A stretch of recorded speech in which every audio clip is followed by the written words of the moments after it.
fantastic to be here with you all. We listened to most of the talks and are amazed of how much information and the pensum of scientific views is just blowing our heads. So we decided to do a little balance to this and go a little bit more intuitive, more experiencing through pictures and just a little dynamic there between us two. And so absolutely. So we're very eager to acknowledge the beautiful scientific approach from all the previous speakers, and no doubt those that will come after us, and to open up an experience of how bioarchitecture and the temples of life can actually have a meaningful impact on how we operate. So we would, by way of a 30-second introduction, Zana and I have been involved for decades in design in one form or another, with a particular passion and interest in the manifestation of sacred space, in the design and procurement of buildings and structures, places and spaces that sing to the soul, that enliven the senses, that give us a sense of what it means to be in this world, to work with the materiality and to see what's possible. And when we met, so yeah. Everybody knows Michael Rice. Sorry about that. So maybe I said just a short what my passion was and is.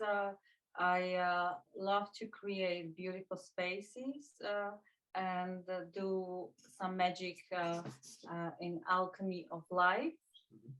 These I used to do for 25 years actively. And last 5 years, I am living, creating, and designing with Michael. Very intense experience, as we saw that one and one can be much more than two in this connection. And we want to share a little bit from this, what we explored together. And specifically the dynamic between form and feeling, between structure and movement, between the dance of polarities that is evidenced at every level of reality. But when we apply it to design, we get something much more than either of us would have imagined before. So we would love to open up this, this presentation. Today we try to introduce 3 questions and maybe inspire you to find some answers through what we will share with you. The first question is why to create beauty and use tools such as sacred geometry, natural patterns, energy flows, other methods is only meaningful if we do so consciously. Because we tend to have a monocular perspective based on our interests and passions and experience.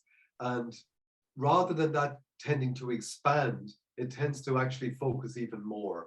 And so this is why we need to move with and beyond the models so that we can become more conscious and aware. Yeah, the second question. So the second question really touches something that we're very, very interested in.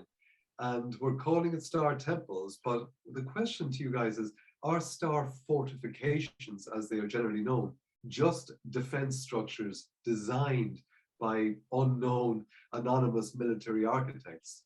Or?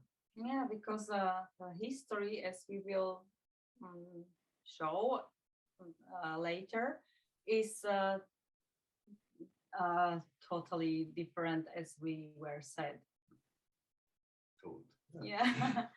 And the third question would be, are we on the cusp of using consciousness in building structures to support the new humanity?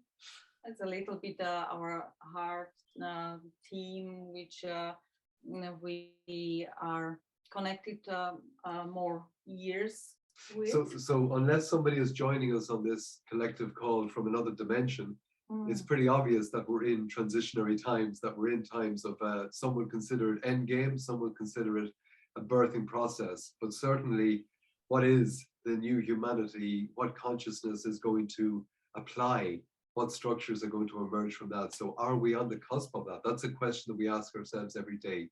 And if so, what's the answer? So next slide. All right.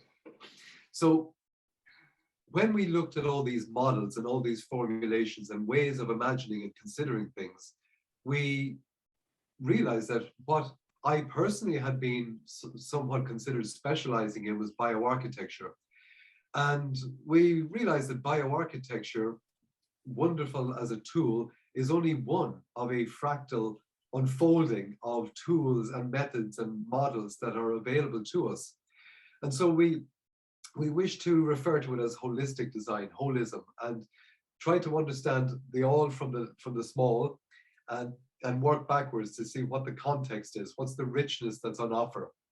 So holistic design was a catch-all nomenclature that opened the door for us to understand a lot of other areas that that are really touching us, that are understanding the essence and nature of creativity, the essence and nature of how it is to design sacred space, how it is to allow for the possibility of someone's vision becoming real in the world.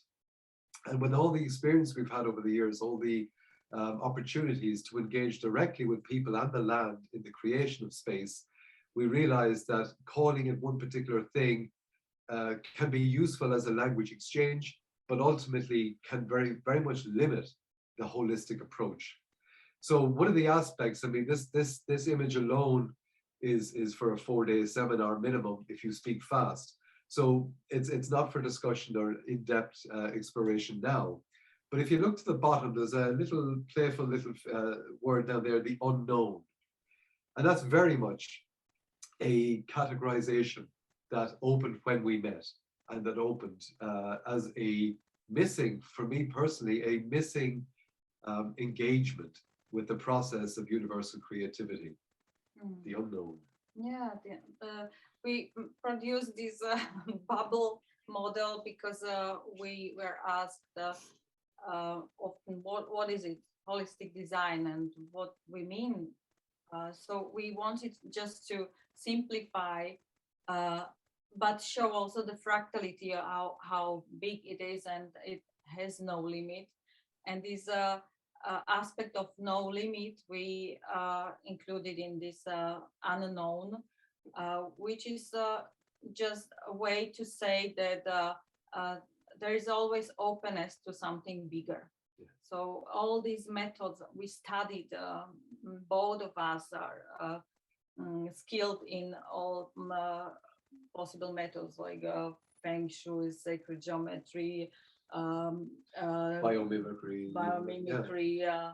geomancy, all possible things through our history. We tried, we used, we did work with it and got feedback.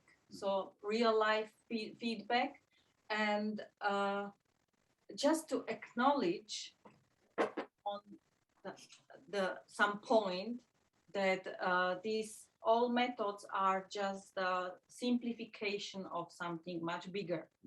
And if we are not remaining open, then it is becoming some kind of box which is not allowing the truth to be expressed.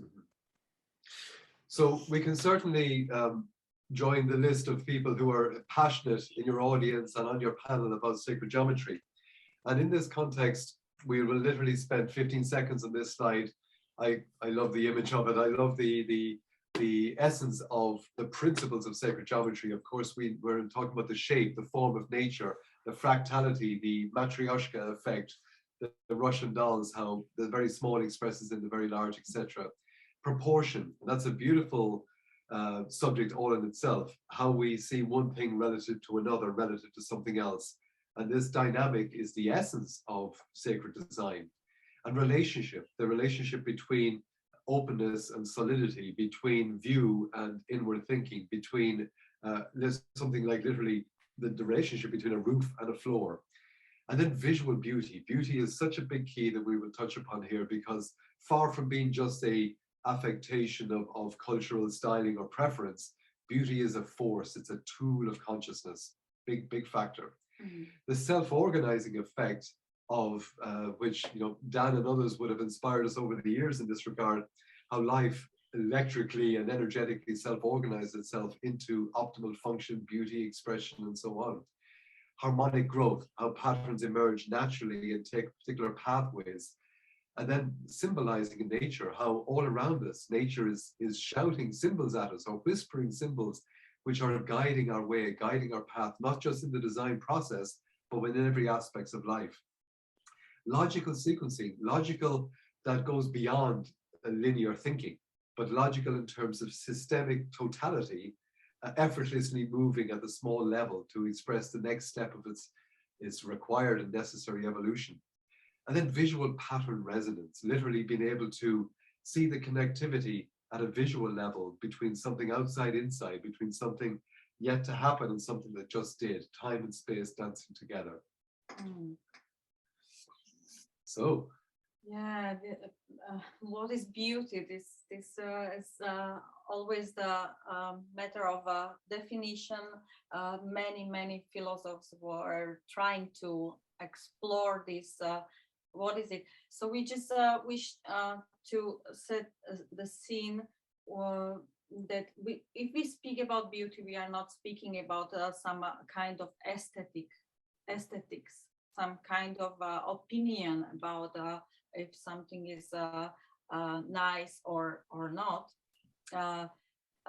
Beauty for us is beyond all senses, is experience in presence, and this experience is directly touching the consciousness, so directly connecting us with something which we would not be able easily to express with words. Yeah. So this is the beauty which we aspire to put into our work, into the creation of spaces, of environments, of surroundings, structures. How we do it? Of course, we use words and shared language to transfer it to a tool which can be aesthetics as well, to give a form of this experience. So this is just to be clear where we are heading. We defined and we found together that beauty is the key which is connecting us with the design and architecture, and that the beauty which we are speaking about is not in some fight with functionality. Beauty is is it in the nature? In nature is always a product of beauty. The functionality is always product of beauty. Yeah. And there's countless quotations in this regard about that. So effectively, we wish to suggest and invite your audience and the panel to just appreciate that beauty is as we say, a force and a tool of consciousness. And when we align with it, deep within ourselves, what emerges is beyond anything that we could describe as pretty or visually appealing. These things just don't even come close to describing it. It is an impulse and a force beyond human understanding, not something that if you have enough money in the budget, for example, you can add a bit of beauty to a building at the end, considering everything else is covered. Far, far, far much more than that. And these images here are a select invitation to look at elements that would not normally be seen in public, not normally seen in the magazines about beauty. And it's actually so funny because when we started preparing a presentation, if you type beauty into Google or some search, DuckDuckGo or some search engine, what you get is page after page after page of makeup suggestions and covers of design of Cosmopolitan magazine and so on. There's little or no understanding, emphasis, or focus or attention put on what beauty actually is, and that's what we wish to do together, and imbue and insert that into our design process. It's some kind of code which all of us have inside. So that's why we. This is also a part of neuroaesthetic science. That's why we react positively on beauty. That's why we feel good in beautiful space. That's why we can dance and unfold our potentials in surroundings of beauty. So this is certainly important. Yes. We literally are pre-wired and pre-programmed to seek for proportional harmony and what we would call aesthetic beauty in the face of our mothers in the environment around us. The studies are overwhelmingly sure about this, that our brain produces the neurochemicals that make us feel good, relaxed, increases our immune response, and allows us to feel more relaxed in a space through an environment. So there is a neuroaesthetic quality that beauty initiates as an impulse. And everyone listening is aware of cymatics and aware of the role that this visual language plays in showing us how to look through the window into vibration, how to step through the door between the different dimensions. So cymatic functions, cymatic patterns, whether it be in light, in sound, in materiality, how they open up our awareness and our understanding and our overstanding of the true world, the true reality, which is one of vibration and frequency and pattern.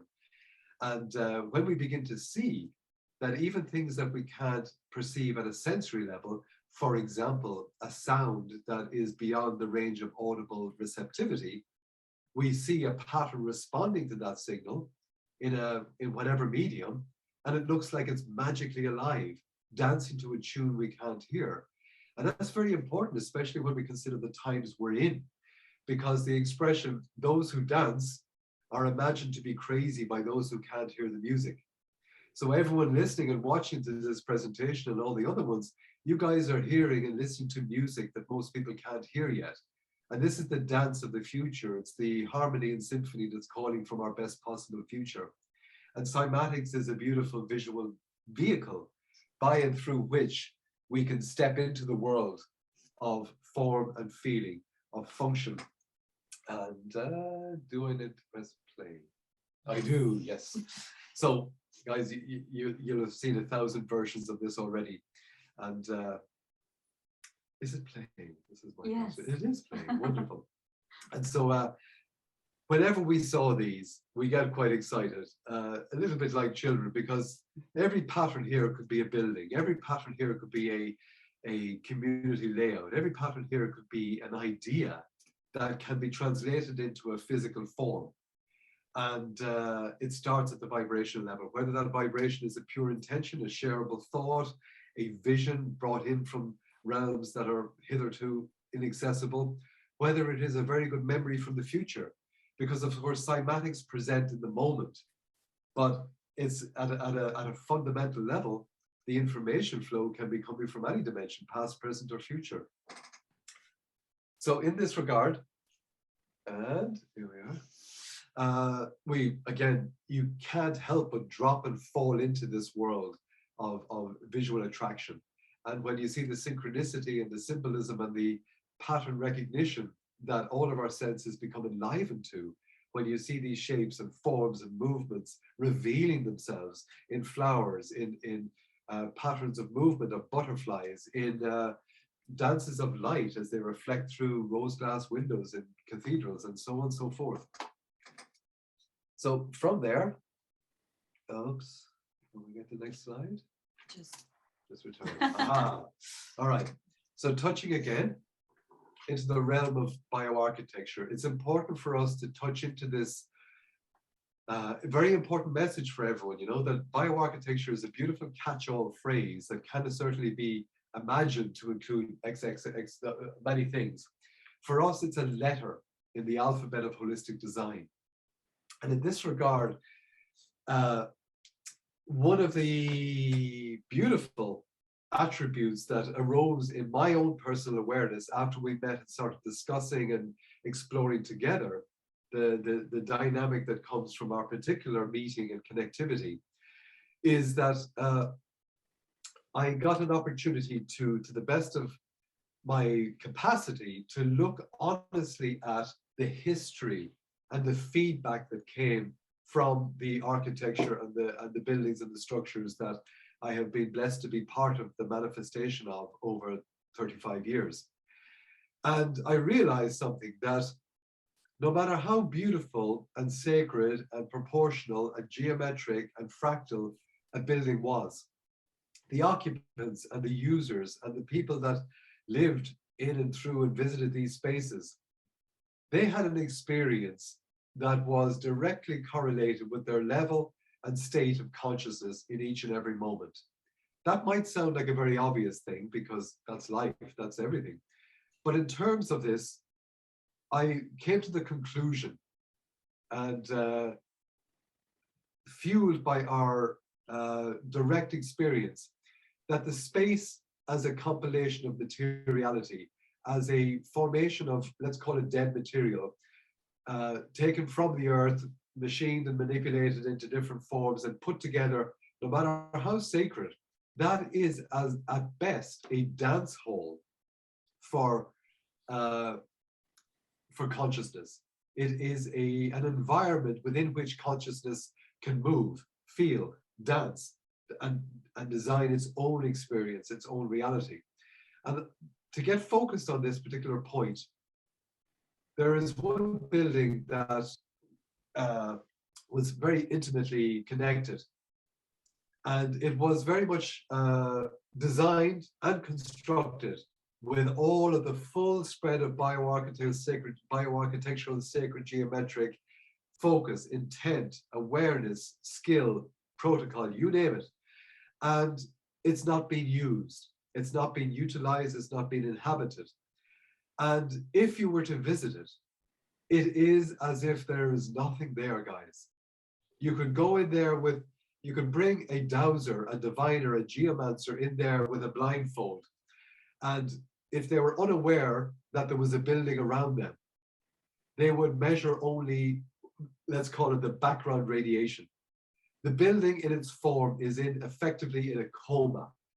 It's in a state of inert inactivity because it's not inhabited by the quality of life. It's not inhabited. I mean, there's flies and spiders and stuff. There's life still happening because it's a structure upon which life can happen. But in terms of what might be considered a field effect of sacred geometry, it's non-existent. And this was very, very revealing. And it evoked and initiated further study, further realization that without consciousness, without the direct engagement of the mind of the people, not the mind, the heart, the body, the feel, the consciousness, the feeling of the people involved, it is in effect inert. So we are the missing link. We are the fifth element. We are that which brings it most alive. And the good news is, the bad news is that sacred geometry will not save you. The bad news is that bioarchitecture, if you can afford to build one, will not fix all of your issues or problems. That consciousness, the good news is that consciousness is the key. Consciousness is the vehicle through which those spaces become alive because they don't interfere. Yeah. And what we explored with all the years and feedbacks and clients is that, of course, there is no building which can take own responsibility away. There is no compilation of materiality which can solve your problems and heal your sicknesses. or your disabilities. There is only a space which can provide environment where consciousness is unfolding, where life is moving in a flow. So in physics, there would be speech about energy fields flowing and so on. Yes, this is it. This is it, that the compilation of materiality is not doing anything to you. Just you can do something if there is no obstacles which would stop life. Yeah. So our clients in beautiful structures which were done with all considerations of all aspects, and trying to make the space harmonic and clean and beautiful. Anyway, will get sick, divorce, if they need so, because this is a life which is unfolding. This is the choice which they are doing on some level. So we are really healed from promising somebody special properties of building. We are absolutely with the client and going into the coaching every of them to take their own responsibility and to create space which is supporting them, which is opening their own full potential, so that this life can unfold, can dance, can be free in this space.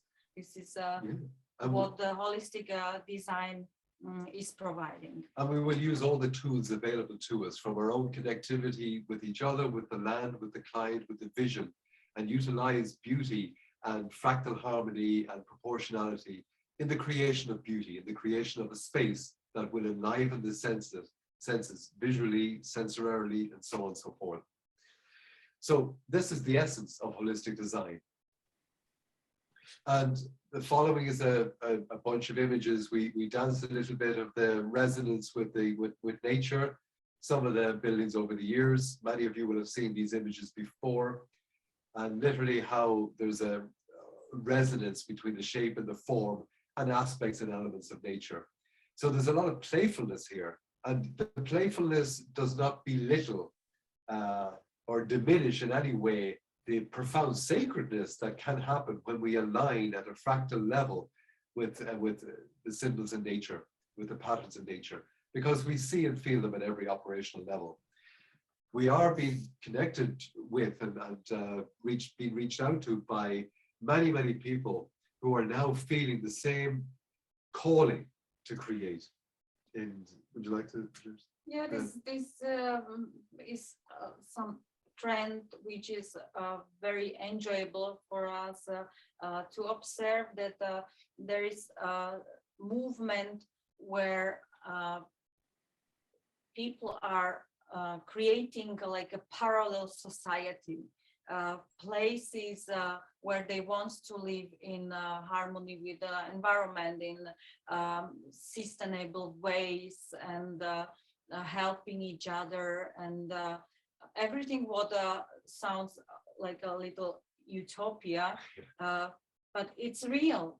These people are approaching us, and we are involved in more such projects. People are buying huge pieces of land and wants to do something significant, and we see how important is it in these times to help these seeds to start to germinate and have this influence then on surroundings. And this brings us to the next phase of the presentation, because these people and you guys and us, we are all seeking to be part of the creation of something better, not to resist or align with something that no longer serves us individually or collectively. Whether that becomes in the form of a community, in the form of a new civilization, in the form of whatever, we need to acknowledge and understand the truth of who we are, who we were, and who we might become. So we can move on from that. This image on the screen at the moment, yes. So we're going straight into the next round that is touching us directly. This is practically the point which we already made, that in our perception, the consciousness is the key. The consciousness is informing matter. The consciousness is the element which is dancing in a materialization of what we see around. So just Glenn yesterday he defined consciousness beautifully. Thank you, Glenn, if you're listening. We are very coherent with this definition. Thank you. Yeah. And so it's not that it's cleanly layered, but that consciousness not only is a substrate, but is the overview, it's the overstanding of all of the realms of experience. And if we go there, then everything else becomes easier. So in this time, there's a lot of membrane building. There's a lot of trying to get a sense of what's going on. Who am I in these ever-changing realities? Who am I in this time of great transition? What's going on? What's real? What's not real? What's true for me? And what's calling within us to be expressed?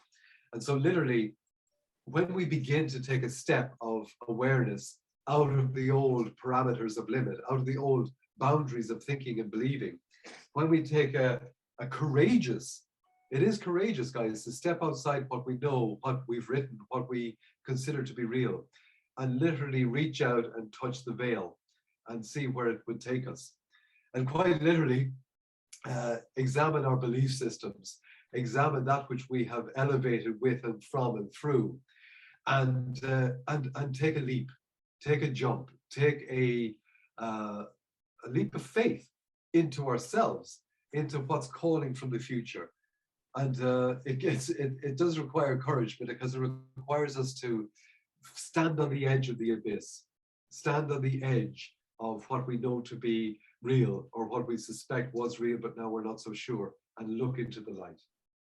Yeah, the revealing is so significant in these days that we really see that there's no way back.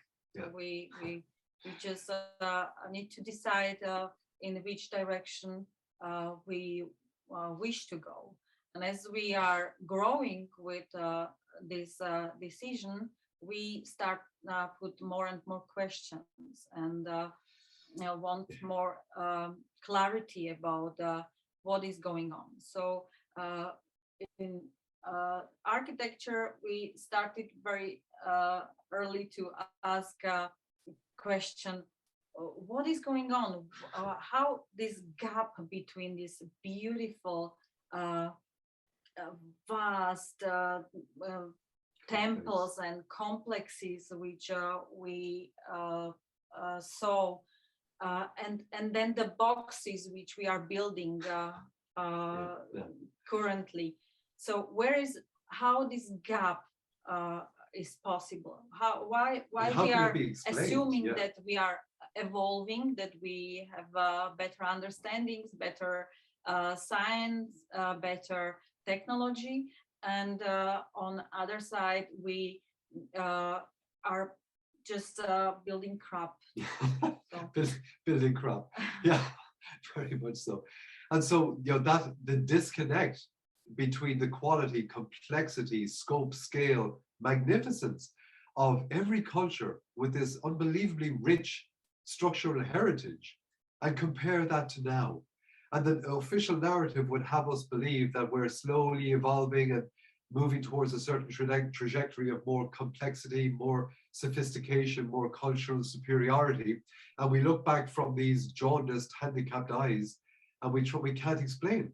And we can't explain out of place artifacts. We can't explain architecture where we quite literally couldn't build it again. And so when we take the delusion of history And we basically just allow it to fall away, just allow it to just let go and allow for what might come in itself. Then we start to see things that we never saw before, individually and collectively. Then we see structures and we no longer read the pamphlet and say, this was built by the Romans, this was built by Hadrian when he had a bad day, this was the so-and-so who did it, and a whole list of who did what, when, why, and where. When we let that all go and we just look at the reality of these structures and open ourselves logically, practically, honestly, to what went on here. What was that building calling to become or be used as? Forget the official narrative.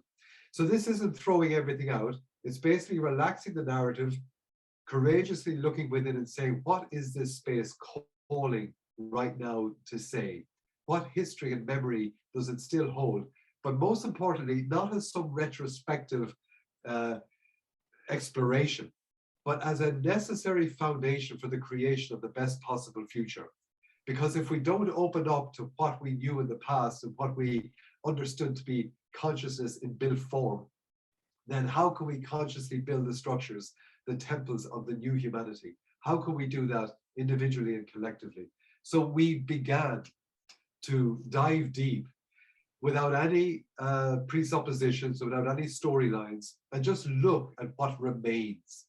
And to take a journey initially, visually, but then that wasn't enough. Do we need to press? Okay. Ah, cool. So we were amazed of all the structures, temples, but what catched our attention was this star fortification, as they call them. For us, from beginning on, was very clear that these are not structures for military purposes, that this beautiful, complex, fractal, precise, and huge in scale structures which are over the whole world. Yeah. They are networked everywhere, nearly every continent for sure, and nearly every country has such a richness, such a structure. The second factor which was catching our attention is, of course, the form which is presented. Also, why they are suppressed, why they are unknown, why they are repurposed, why they are often just damaged, led somewhere in nowhere, and nobody knows. So we were very interested and make the journey. Yeah, so we are not YouTube adventurers. We get inspiration from connecting with people, bits of information where we see it, but we decided to take this into our own awareness and own understanding. So this summer we jumped in the car and we took a little bit of an epic road trip. 11 countries, over 10,000 kilometers, 6,000 miles. And for a month, we went to visit as many of these structures across Europe that we could find. Some presented themselves as we traveled. Others, we knew what we wanted to go and see. And each place we went to, we'll show you a little flow through this. Each place we went to spoke to us. We didn't involve ourselves directly with the local narrative or the official storyline. We connected with the place visually, physically, energetically, shamanically, through meditation, through touch, and through just active imagination, through the application of imagination and logic, through opening up to see what these structures might have been used for when all else is open for exploration. So yeah, and synchronicities were meeting another synchronicities, and we found ourselves in the structures totally alone, just and us, yeah. just us explored every corner and just opened with in purity of a child which is exploring. We open to without any narrative, Yeah. without any Presupposition. presupposition. We open to exploration, and were very surprised as the information field was starting to flow and informing us about something which we even didn't dream about. And we developed a beautifully simple protocol. We'd arrive at these structures, and I would go clockwise, and Zana would go anti-clockwise, or sometimes vice versa. And we would walk around, we would meet in silence, and then we would continue the journey back to where we began. And then we would share. And then the sharing was always synchronistically relevant. What we had seen and felt was in alignment. So of course, when we got back, we started looking at the geometry of these places. We started saying, okay, what was there? Who were these unnamed military architects that were every bit as skilled as Leonardo? You know, Yeah. Leonardo Yeah. and his wonderful ilk, they have great marketing. But whoever made these are hundreds and hundreds and hundreds and thousands of structures in the arse of nowhere, as they say in Ireland. And they have the most sublime, pristine geometry. And for those that know me, I've been working with geometry and building for 35 years. And for me to be surprised is significant.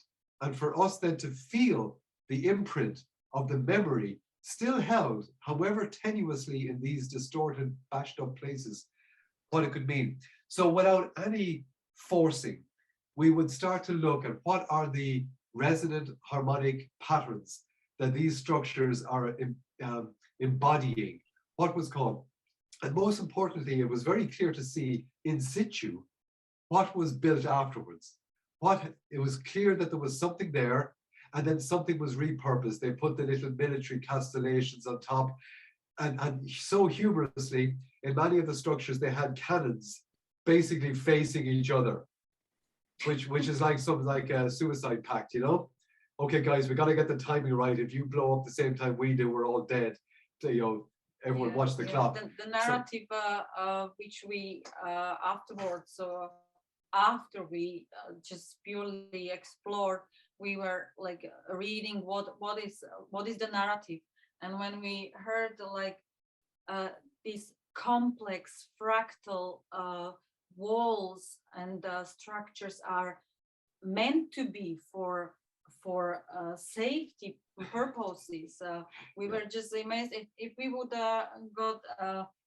get a project for somebody who wants to have an overview and be able to defend some space, we would certainly not do hundreds of corners where there can be a blind spot very easily, and all the entrances which we explored there, and it didn't make any sense on any of these structures. And what was amazing is that you can take the same fractal pattern that was evidenced in Belgium, and you can see that the exact same pattern and the same scale was evidenced in Japan. You know, so regardless, it beggars belief to assume that there is this unknown group of master geometers who just went from A to B. And while we were one of these places, or more than one of these places, Zana just said, okay, cut everything. Just if you were asked to build this place, considering the topography that was quite obviously there before, how would you build it to this level of millimeter precision? With current technology. With current technologies. You could use water as a balancing tool, as a leveling tool, but no laser sights, no theodolite technologies, no satellite interface. How would you do it? And I had to put my hands up and say, no idea. So this isn't one of those cases where we look back at the ancients and say they were so much more civilized and advanced than we are. But it's about looking back and saying, what were the purposes of these structures? And what were they for? Like what did they serve? Because quite obviously, most of them have been added to become defensive. They weren't, it was quite obvious, not the original in most cases. Each one of the images that you see here are all around the city of Antwerp in Belgium. And they're all in this concentric circles. They're all the same geometry. And many of them, of course, are no longer clear what was there because they've been built into and over and on top of and so on. But extracting the geometry, you can take the same pattern that you see here and you can apply it to all of these. It's an unbelievably expansive, energy intensive event, you know, to create this against what? Now, in the Ukraine, there are countless of these structures. Some of them underwater, which is an interesting way to defend, in lakes. You can still see them from the satellite. Some of them in riverbeds, some of them on top of the hills, and they're following this huge pattern on the earth. And again, this is one of them, and then we did the geometry to see what's going on. The exact same geometry and the same dimensions, guys. And what's amazing is that they're connected by canals. That one of the attributes that was holding true in all of these spaces was water.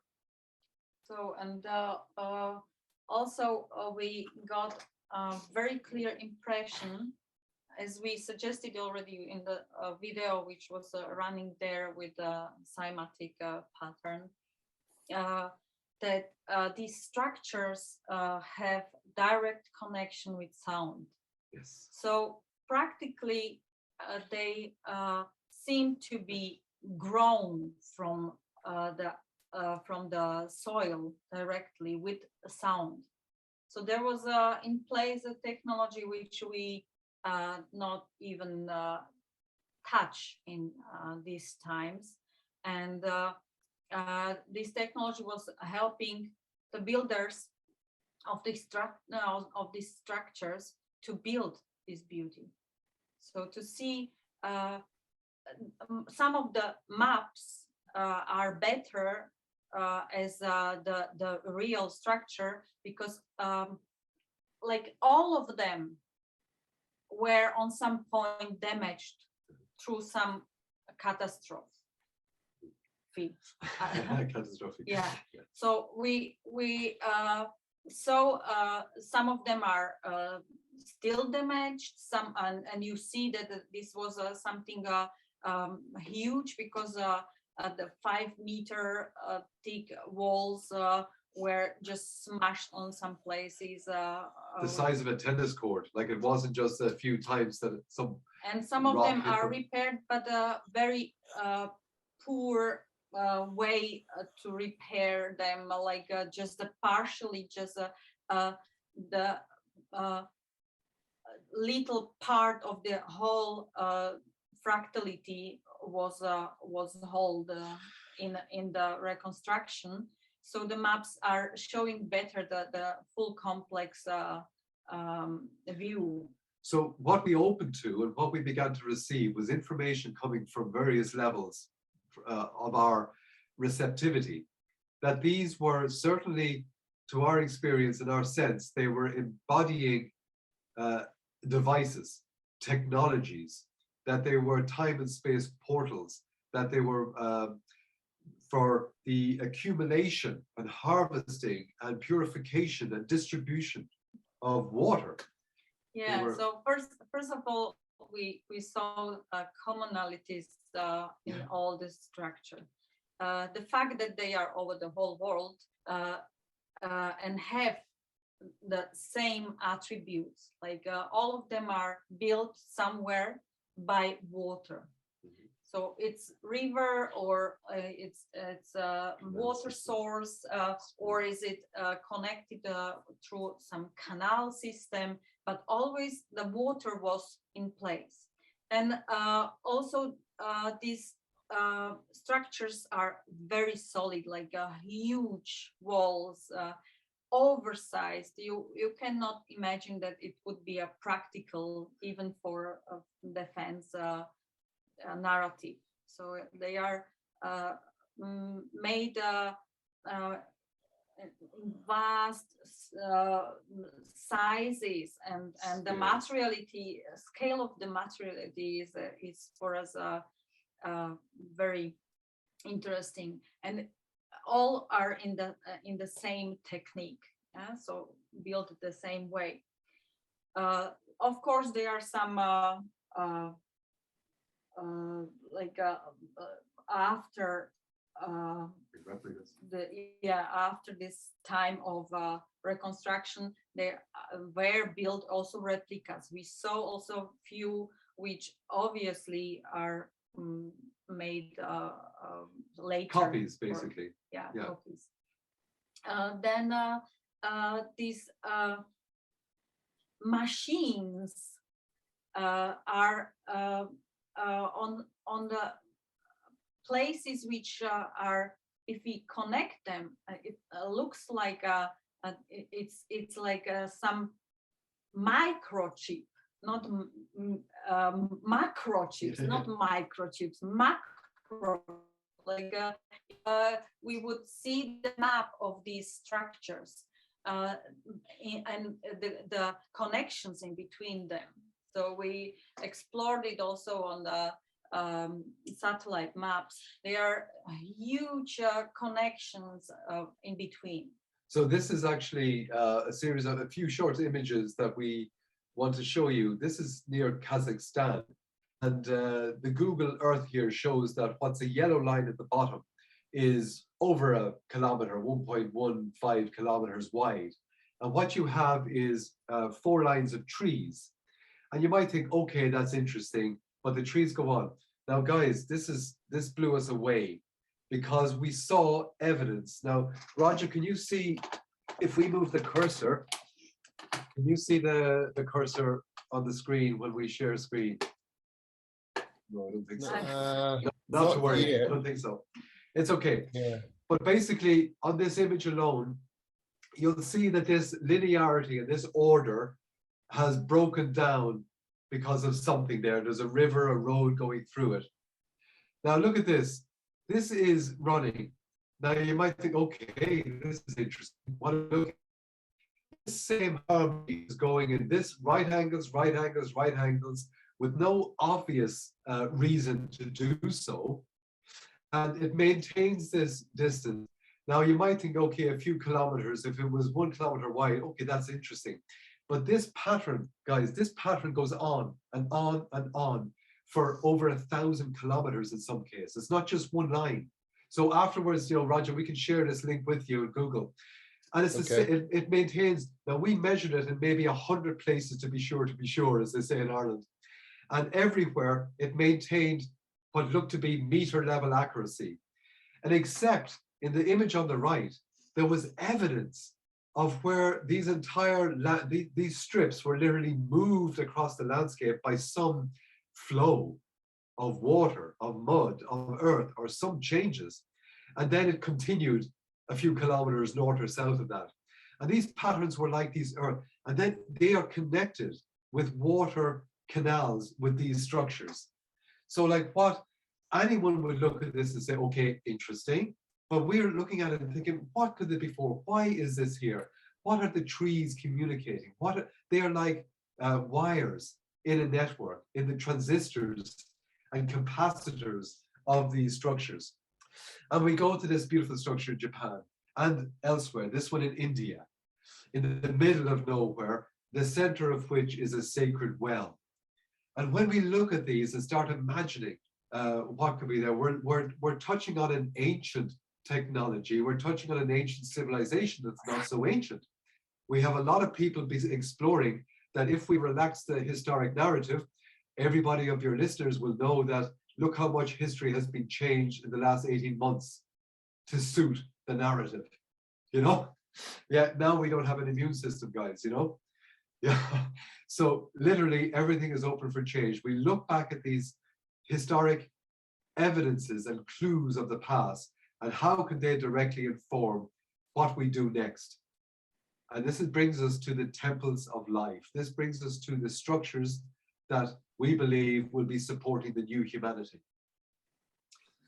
So I think we can go forward. Yeah, the following is some of the images of where we went to visit on our trip. Yeah, and then we explore near what the function of these structures could be. So, you know, we were like, there's a game which you can play with me. Imagine that you are somewhere in a future let's say 400, 500 years later, and you have no frame of reference, no context about the people of these days, what was the social structure, what was the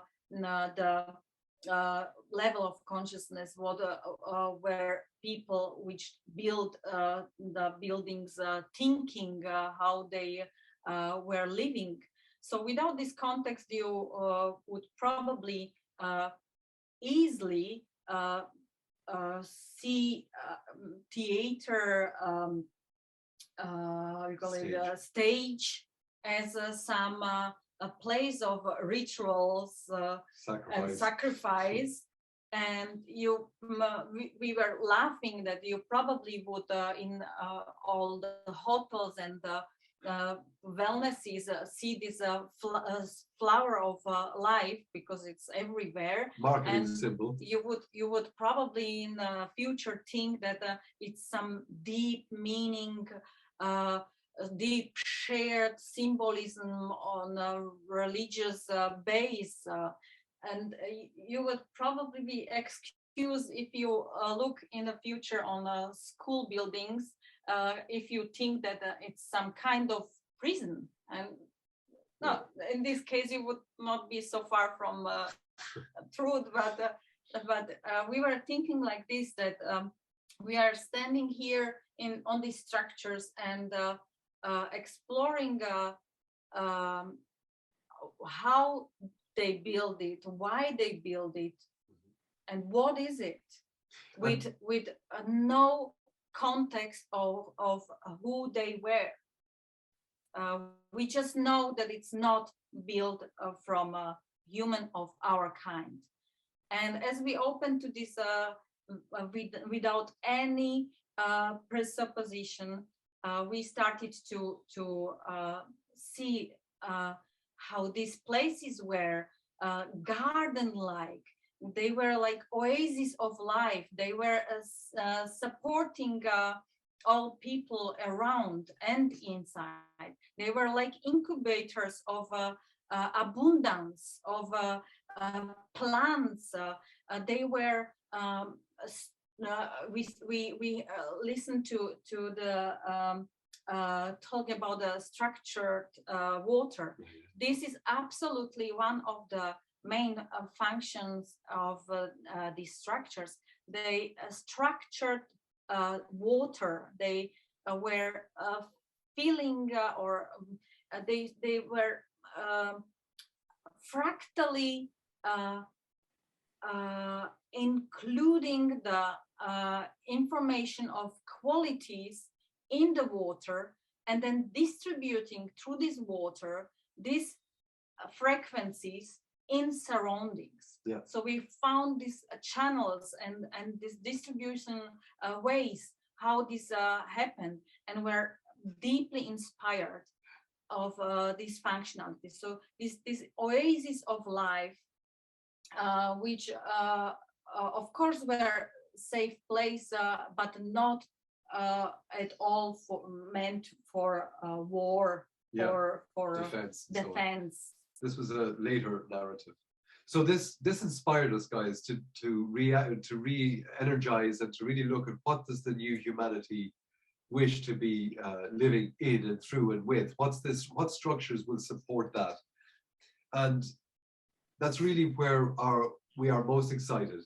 When our clients come to us, this is at the backset, like, what is it you wish to create? And how can we take this understanding, this overstanding, this technological clarity and knowing, and allow it to be infused with our own sense of self and our sense of connectivity with the unknown, and call out to the best possible future?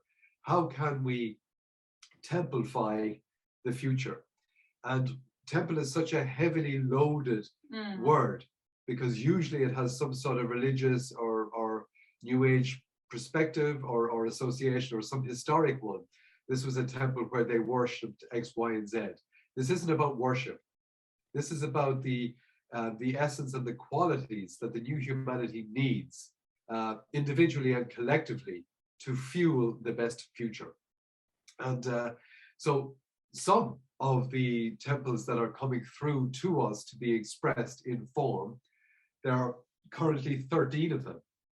So this we very soon felt that it's our shared mission with Michael to build or to design, materialize, and To build, give form, give form to 13 temples. And we also were inspired with the acupuncture points, which are on a beautiful geometry. Do not expect to tell us on which places, because this is like not from This dimension. the map which we know in this time. So these are like more like messenger of some future memory. Yeah. And we want to take you for a little journey with one of these structures. Is it the Temple of Balance? And we chose this one because it's also very much connected with water and with this element. And this is the inspiration which just started to come and started to take form. If you wish to say something. Yeah, because literally as we open to it, images start coming and a sense of things start coming, and it's almost it is impossible to slow them down or stop them. So it's like we just stumbling over the visuals to get to the clarity of what's being called to express. So of course we do our best to draw them as quickly as possible and to represent them in graphic form. But these are spaces and places and forms, and more importantly, they are movements. And many of the ancient temples were not static events. They were deeply drenched with the need to move through them as an experience. And this is where we wish to create as well. We wish to honor that tradition, but extend it into the future to provide places and spaces and experiences and movements that embody and ensoul the new humanity. And to take this patterning, to take this cymatic clarity, to take this sense of what's possible and what's calling, and to give it a form. And we've really just begun this, guys, you know, because it's calling in its own time. And it's also worth noting and worth saying that this isn't about just sitting down, rubbing the hands, you know, cracking the fingers and just drawing them. In order to open these cannot be based on what is. They can only be based on what is calling to become in the best possible way. And that requires a receptivity that isn't so easy, because this is about consciousness. This is about the patterns of the new consciousness. And if one is not able to resonate cymatically with the vibration held by these structures, then these structures cannot be given form in this time. So it's a scary prospect, because it requires a very high level of personal integrity and responsibility and awareness, which is not easy to establish or maintain. I'm speaking personally here, guys. I must say that these two processes, these star temples and the temples of life, are totally divided. We started the temples of life 4 years ago, yeah. And star forts or star temples are relatively fresh exploration last year.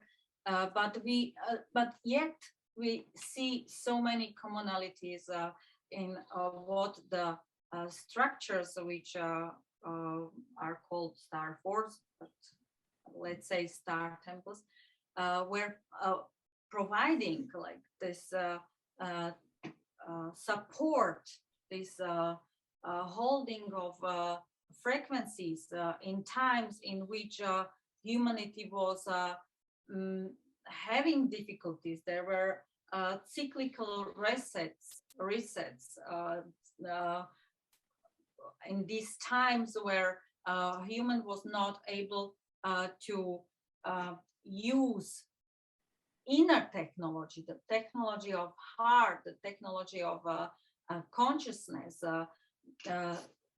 These structures were with this external technology supporting these times.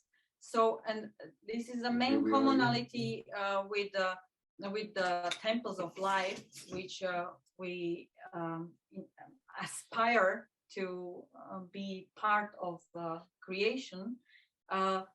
That these times, this transition in which we are now, requires something like a womb, which we can like incubate in and be safe for this giant jump of consciousness.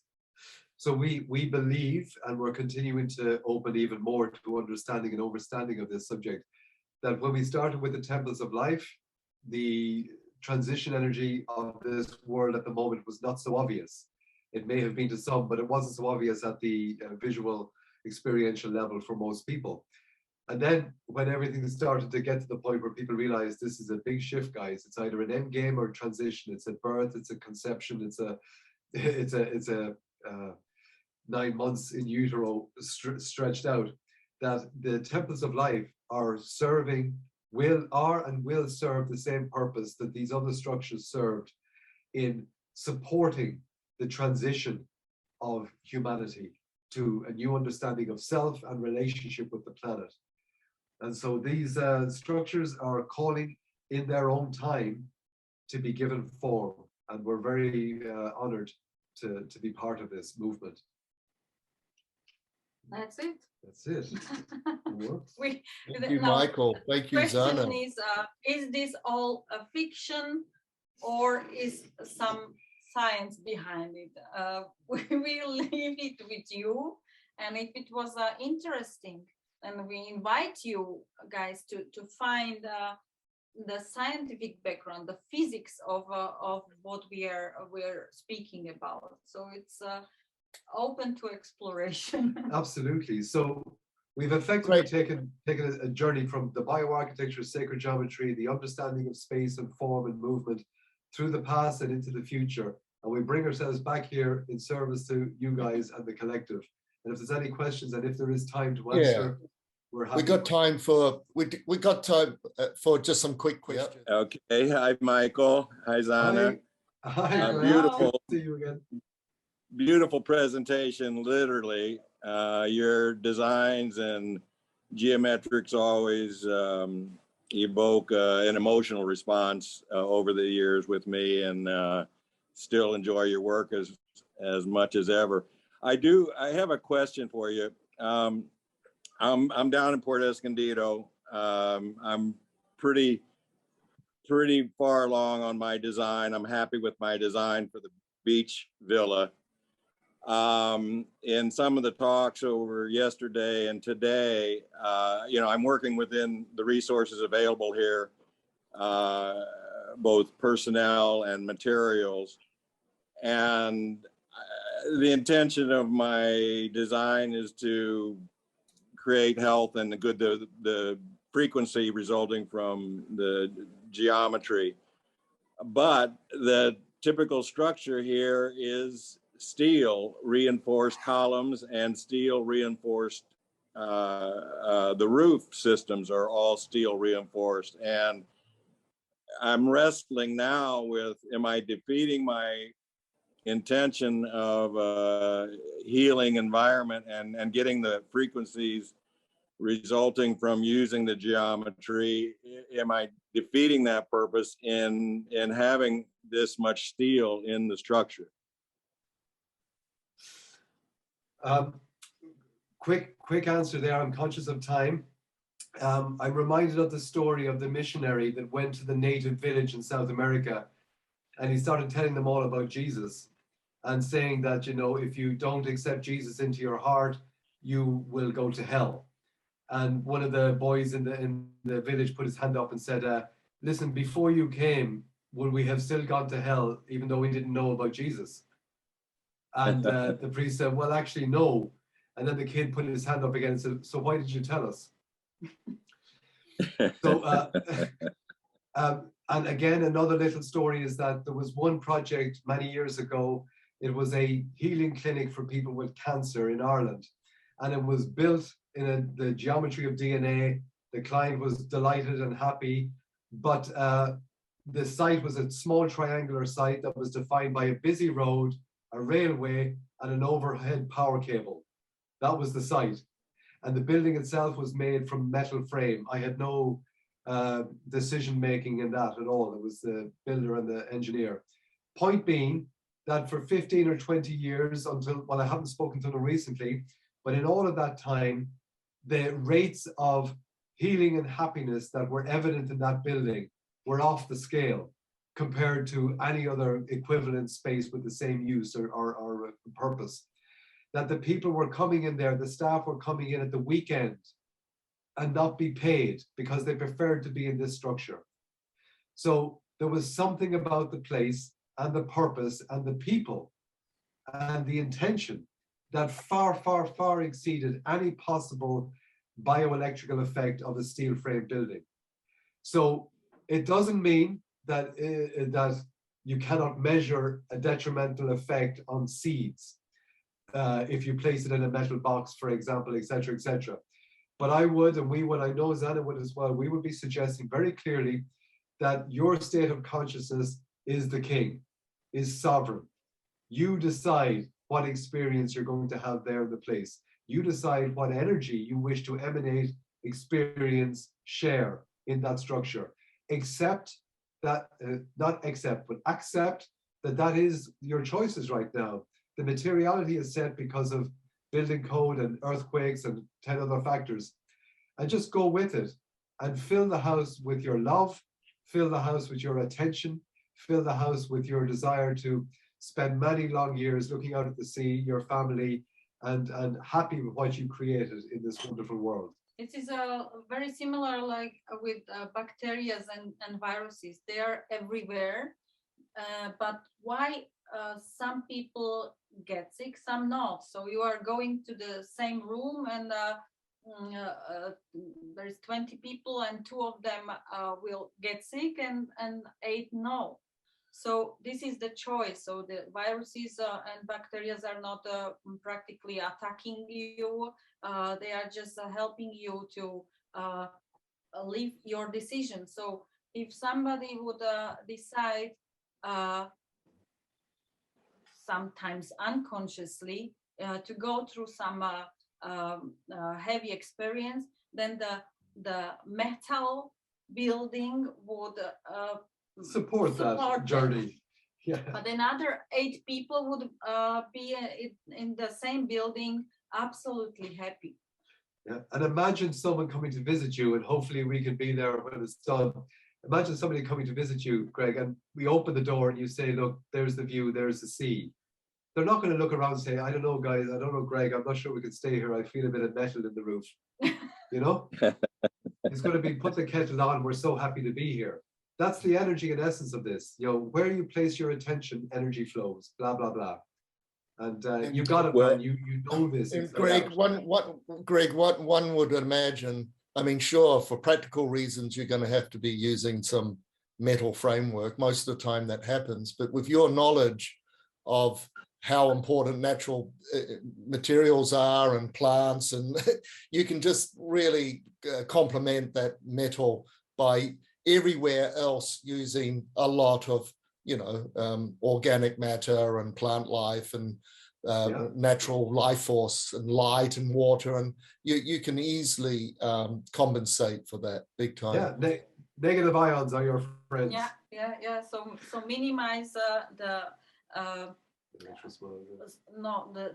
other effects on your immune system. So yeah, and so, enjoy the process, Greg. Don't give it further thought. That's not denial. That's choice. Well, thank you very much. I mean, that helped more than you might imagine. Well, maybe you do, and there's plenty of other natural materials going into the building and surrounding it, and water features and such. So that just took the doubt out of my mind. Thank you.